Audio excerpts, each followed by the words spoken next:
I think I'll tell you a bit about the recent war we had with the Republic. That might be more familiar to you. The one where Jedi Revan beat my people. We started by conquering worlds outside the Republic. We did it quietly so the Republic wouldn't really know what was going on until it was too late. When we finally did hit the Republic worlds, they had no idea we were coming. We came in through 3 invasion corridors in adjacent sectors. Anyone who put up a fight, or wouldn't fight, was crushed. We razed whole worlds trying to provoke the Republic into fighting us. I don't particularly enjoy wiping out worlds for its own sake, but the cowardly tactics the Republic defenders used left us little choice.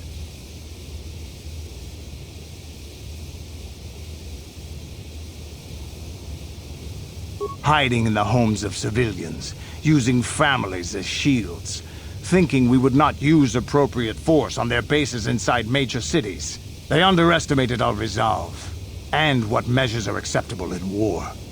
Those who cannot defend themselves should not be around those who can in battle. If annihilating a city is the kind of power it takes to overwhelm a Republic shield device, then that's what we did. Necessary force to destroy all opposition.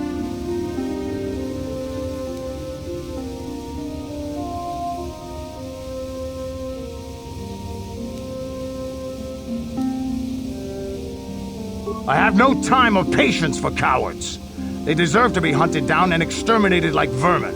There was no honor in wiping them out like rats. But some of your forces did redeem the Republic in our eyes, especially later.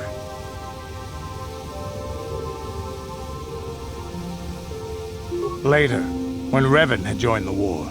But we'll get back to that. We've wasted too much time already.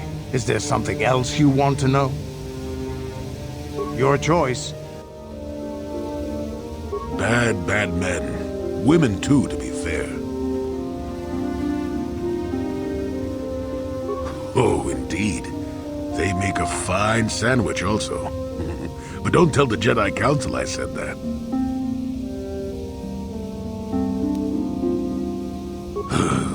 And just what gave you the impression that I know anything more about the Sith than you do? Oh, that's right. Damn the ears of the young. I was expecting you to be your usual inattentive self when I mentioned that. So it's true, yes. I fought plenty of Sith. That was during the time of Exar Kun. Oh, 40 years ago now. Has it been that long?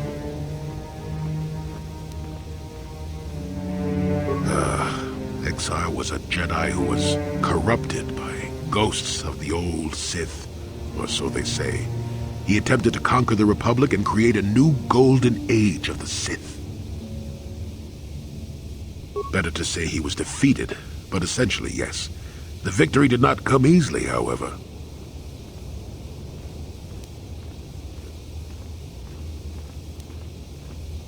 That is not a pleasant time to remember. After Exar Kun fell to the dark side, he attempted to recruit other Jedi to his cause. What surprised us, what took us completely unprepared, was how utterly successful he was. Many Jedi joined him and became Sith themselves. Why they did, I will never truly know, but they did. Battle broke out throughout the Order, pupil against master. We fought ourselves.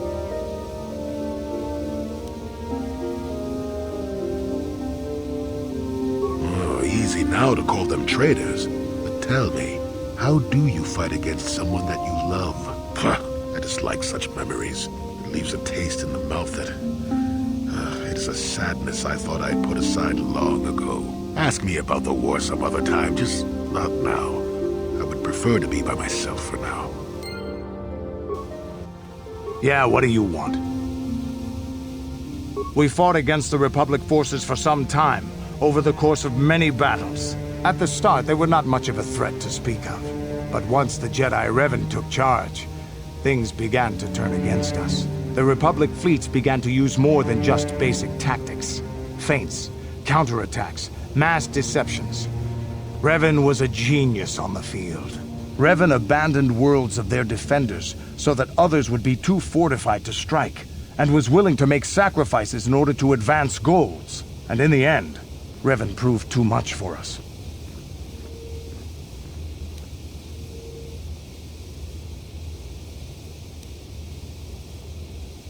But it was close. So close. It looked like the entire galaxy was within our grasp. I still remember that final battle in the skies above Malachor 5. The two fleets filling the space around it, outshining the stars.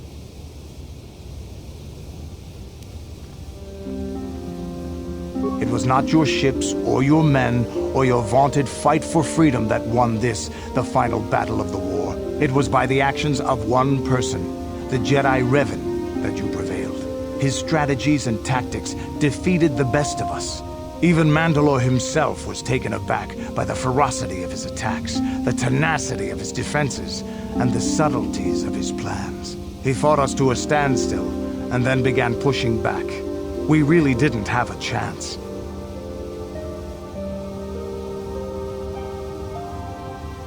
It was what we had wanted all along, in a way. We wanted to fight the best, in a battle that would be remembered for centuries. And we did. And Revan won. I don't hold a grudge against Revan, and neither do any of my people. It was the greatest moment of my life to be in that battle. If Revan had been a Mandalorian, nothing in the galaxy would have stopped us. But wishing for the past to be different is useless. Better look to the future, as we should now. We'll talk more later, I think. Is there something else you want to know? Your choice. Got something on your mind, dude? Not particularly. I suppose you're going to nag me until I cough it up, aren't you? Nothing is private anymore, it looks like. There's no escaping it, I guess. So be it. My wife's name was Neyama. She was the Yukatis enforcer who shot me out of the sky, if you remember.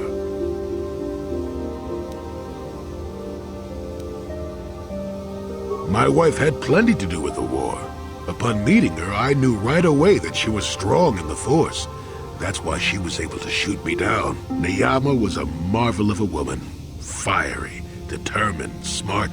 She dragged me to the capital and foiled 3 of my attempts to escape prison. Oh, and that body. Well, yes, that. Needless to say, I eventually won her over. That was after I kidnapped her upon being broken out of the Yukatis prison, mind you. But, that's another story entirely. At any rate, I wanted to train her in the Jedi way. The Council refused my request, naturally. I was still a Padawan at the time. I was an experienced Padawan, surely, but not yet ready to be a full Jedi, and certainly not ready to train another, especially not one so old as my wife.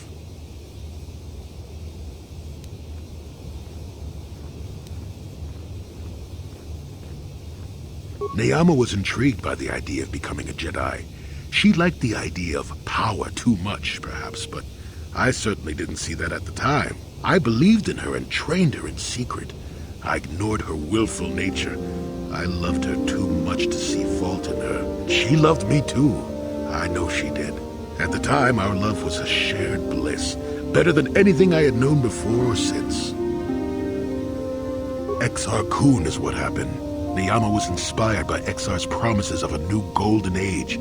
She wanted to join him. She came to me, pleading with me to throw aside what she called the decrepit trappings of the Jedi, to join her in Exar's war.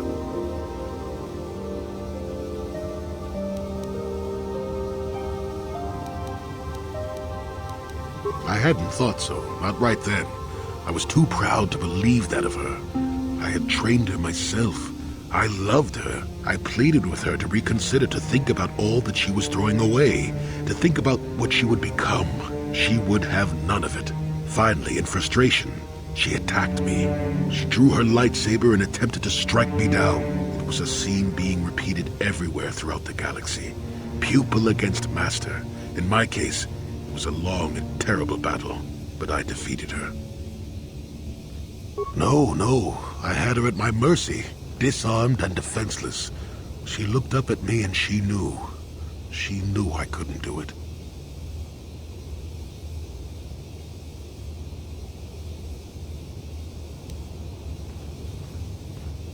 Yes, I think she truly fell the moment she raised up her saber against me.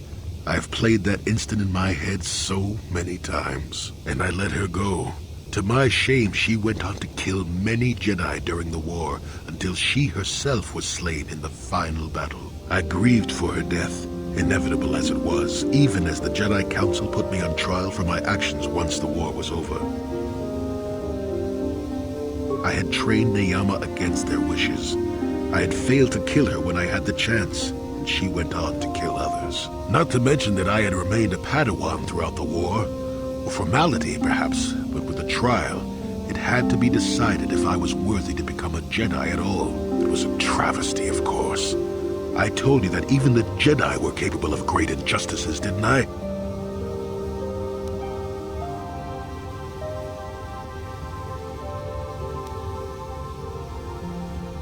But I deserved to be tried. They found me innocent. Even though I deserved every punishment and more, they let me go. Mitigating circumstances, they said. I deserved compassion, they said. They said I had learned wisdom the hard way. For all I had done during the war, they wished to raise me to full Jedi status at long last. That was when the Jedi left me. That was when they failed me.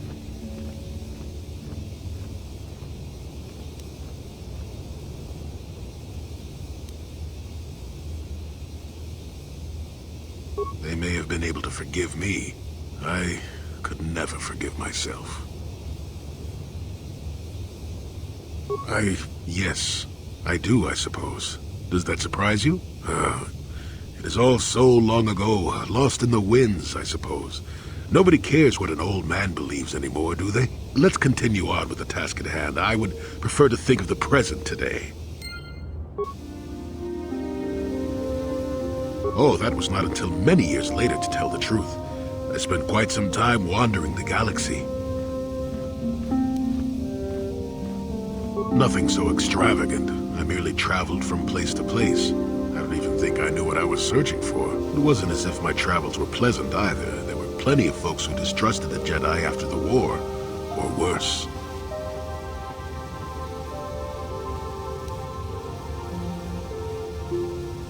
I suppose so. Not everyone would understand why the Jedi would suddenly start killing themselves and tearing up half the galaxy, would they? If people weren't treating me with suspicion, they were looking at me with greed. I don't know how many thought they could make use of me for their own ends. I got so sick of the treachery and deceit. I left the civilized parts of the galaxy and headed instead for the uncivilized parts. Actually, I was on my way somewhere else when I crash-landed on Kashyyyk. The ship I was using was a rust bucket.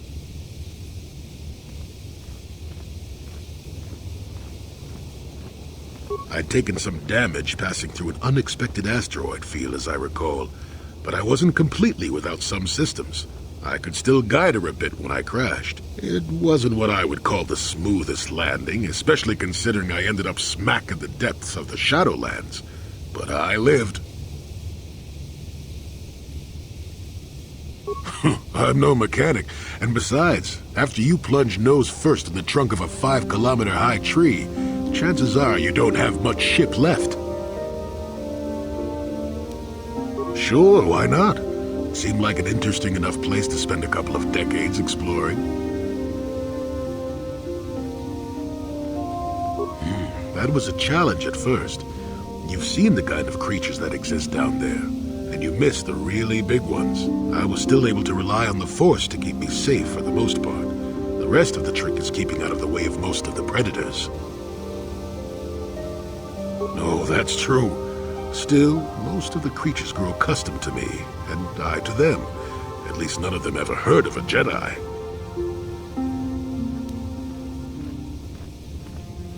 Oh, they did at first, oh yes. I can't say I was overly pleased to encounter a group of indigenous giant carpets either, I can assure you of that. Well, that was after 2 decades of helping them. They certainly didn't trust me at first. When I could, I would assist a few young ones who would get lost in the Shadowlands or attacked unexpectedly by the wildlife. I must say, for a while there, the Wookiees actually thought I was some kind of benevolent forest god. Amusing, really. I set them straight eventually.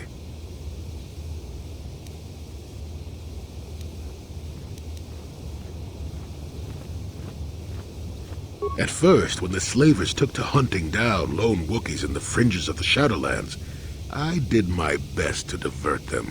Later, when Shundar made his deal, I didn't see any point. I wasn't here to save them from their own sad follies, after all. Nonsense. I had no idea that's what they were thinking for a long time. I just thought they were being friendly neighbors, leaving fruit and such for me. Later, when I started to understand some of their grunting, I realized they would say prayers to the Hairless One before descending into the forest. Hairless One. I used to have plenty of hair, I tell you. At any rate, it took a few bruises, but I set the record straight. I traveled to Rookwaro and met with the chieftain in front of everyone. Freyr swatted at me just to see if I was real or not. I was real, and while it was a light swat, Wookiees are terribly strong. I was knocked out cold for a day. The Wookiees all thought it was quite funny. Not really. Kashyyyk is a place you can feel very small in. It felt good to devote my time to helping people and living simply.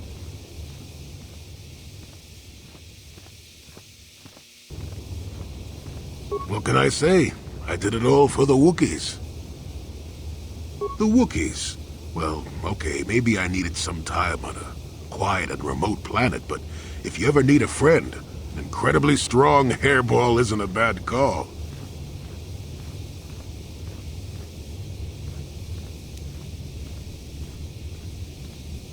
I suppose I am in a way, despite the smell. For a race of gardeners, they have developed quite interestingly. You remember the alien computer, correct? Kashyyyk was meant to be an agricultural planet. The Wookiees were made for a reason, or at least that's what I'm thinking. But I'm an old man who's had a long time to develop that opinion, so don't argue with me. At any rate, we should be moving along, don't you think? If you sat around this long in the Shadowlands, attack would eat you.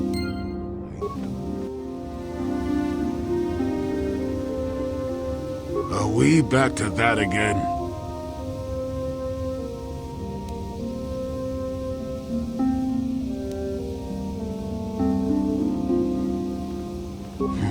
What's the best way for me to approach this? Perhaps it's time for a little story.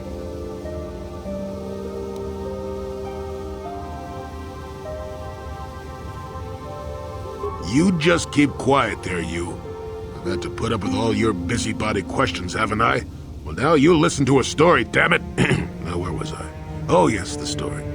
You almost made me forget about it. Nice try, but I'm not that old just yet. Now then, a young man sees a terribly venomous snake in his small village. Nervous, he watches the snake carefully until it leaves. The young man follows the snake into the forest.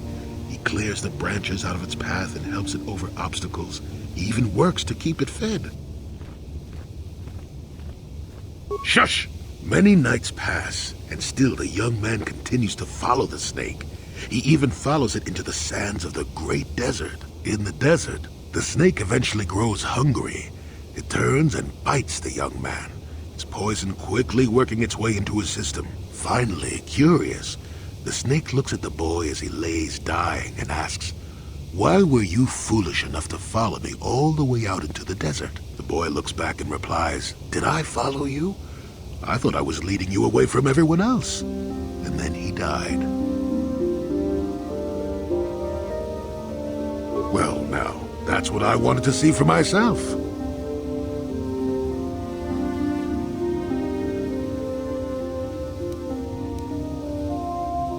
The real question is whether or not I'm as frightened as I should be, isn't it? I've told you before that you have a destiny before you. This does not mean, however, that your future is already written. They are not the same thing.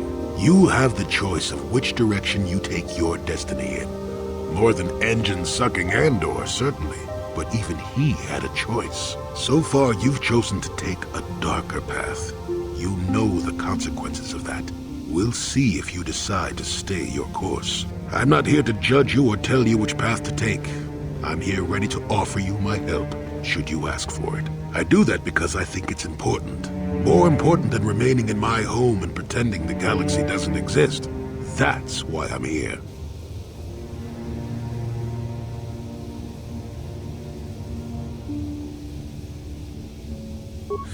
I'm rather glad I came too, really. You're a fine young lad. I hope things turn out well for you. Now then, I've chatted enough for one lifetime. Let's get this show on the road, shall we? How can I help?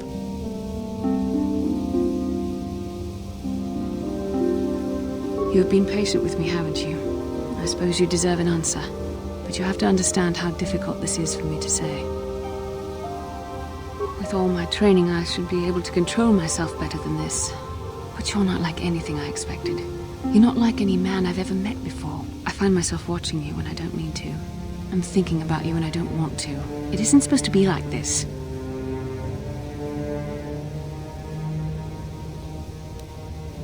I don't know. It shouldn't be so hard not to think of you. It should be easy not to think of you. I should have discipline. Jedi discipline. Every time I try to call on all my teachings to calm myself, they fail me. You have such power, such passion. I don't know if it's due to the bond between us, but I'm drawn to you.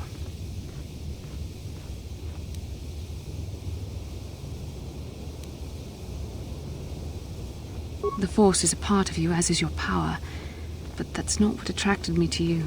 It's more than that. Maybe it's the bond we share. It gives us a certain intimacy. If I could, I would return to Dantooine. I need to be away from this bond of ours. I need to weaken it. I need to be anywhere but near you. But Malak must be stopped. My own feelings are nothing when compared to that. Yet I know this could affect the sake of our mission if it's not resolved. I can't let that happen.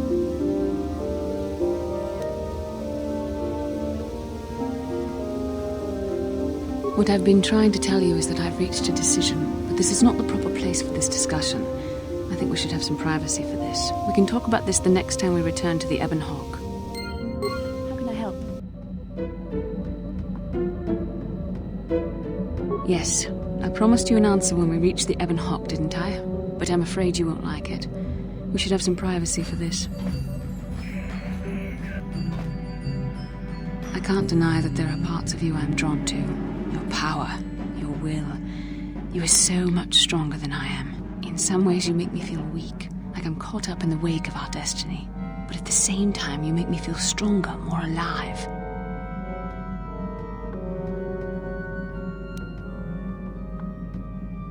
I realize now these feelings are part of the bond we share. The Jedi Council surely realized this. They knew my loyalty to the doctrines of our order would be tested on this mission. By facing and overcoming my feelings for you, I've learned a valuable lesson about control and the dangers of emotion. This is an important step in understanding the Force. I'm sorry if this is not what you wanted to hear, but I felt that it was important you know our infatuation was nothing more than a result of our powerful bond.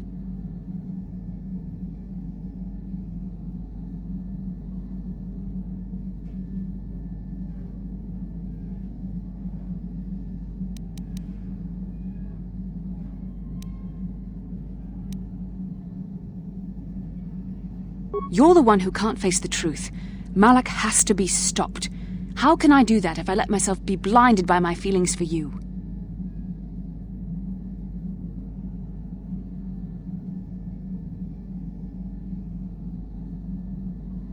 You mean it, don't you? But how can I be sure you're not making a mistake? I have to resist. I have to be strong for both of us.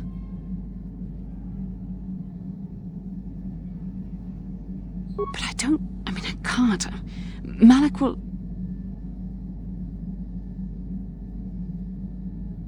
Oh my.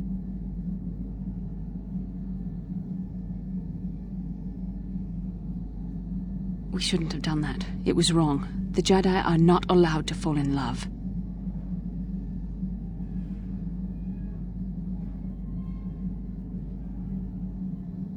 It was a moment of weakness. When I kissed you, we shouldn't have. I'm sorry. No, I know we both wanted it, but we shouldn't have given in to our desire. We're Jedi. We can't act like this. Not now. Not while we still have to deal with Malak. I'm sorry.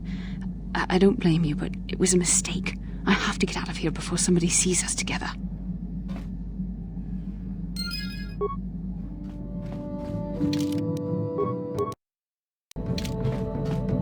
How can I help? We've already been over this. It was a moment of weakness, a stumble brought on by unbridled passions. But my emotions are firmly in check once more. We need to stay focused on stopping Darth Malak. And I want the others to stay focused as well. I don't want them to get suspicious and start gossiping about our little encounter. So until our mission is over, we need to act with discretion. We shouldn't speak of this anymore. Not until Malak is defeated.